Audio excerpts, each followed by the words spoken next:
Hello hi friends, நான் தான் உங்கள் பிரியா ஹேஷுமா. இன்றைக்கி நம்ம வீட்டுக்கு ஒரு புது கெஸ்ட் வந்திருக்காங்க. யாருன்னு பார்த்தீங்கன்னா இவங்க தான்.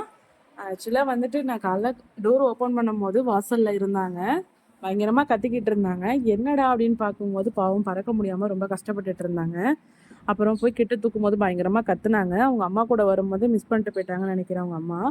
எனக்கு வந்து இது என்ன பறவைனே தெரியல. ஒரு மாதிரி டிஃப்ரெண்ட்டாக இருக்குது. ரொம்ப ரெக்க பெருசாக இருக்குது. பட் இருந்தாலும் என்ன பறவைனே தெரியல. நானும் கூகுளெல்லாம் செக் பண்ணி பார்த்தேன். எனக்கு இது என்னன்னு சரியாக தெரியல.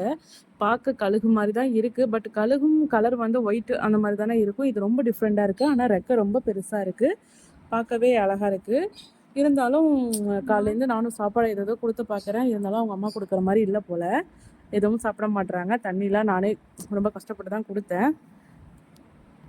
காலைல பார்ப்போம். ஏன்னா இப்போ டைம் ஆகிடுச்சு. இதுக்கப்புறம் அவங்க அம்மாவை நான் தேடி கண்டுபிடிச்சி விட முடியாது. அதனால் பாருங்கள் கத்துறாங்க. ஆக்சுவலாக காலைல தான் அவங்க அம்மா எங்கே இருக்காங்கன்னு பார்த்து விடணும். இப்போக்கி இன்றைக்கி நைட்டு இங்கே தான் ஸ்டே பண்ண போகிறாங்க. உங்களுக்கு இந்த பறவை எப்படி இருக்குது அப்படின்னு உங்களுக்கு தெரிஞ்சால் எனக்கு கண்டிப்பாக நீங்கள் கமெண்ட் பண்ணுங்கள். பார்த்தீங்களா, ஃபுல்லும் பிளாக்காக இருக்காங்க. ரெக்க மட்டும் ப்ரௌன் ஷேடாக இருக்குது. பார்க்கவே டிஃப்ரெண்ட்டாக இருக்குது. இந்த மாதிரி நான் எதுவும் பறவை பார்த்தது கிடையாது. கழுகு கூட உங்களுக்கு தெரியும்ல, ஒயிட் கலர் தான் இருக்கும். பட் இது எப்படின்னு எனக்கு தெரியல. உங்களுக்கு தெரிஞ்சுன்னா கண்டிப்பாக எனக்கு கமெண்ட் பண்ணுங்கள். Okay friends, thank you.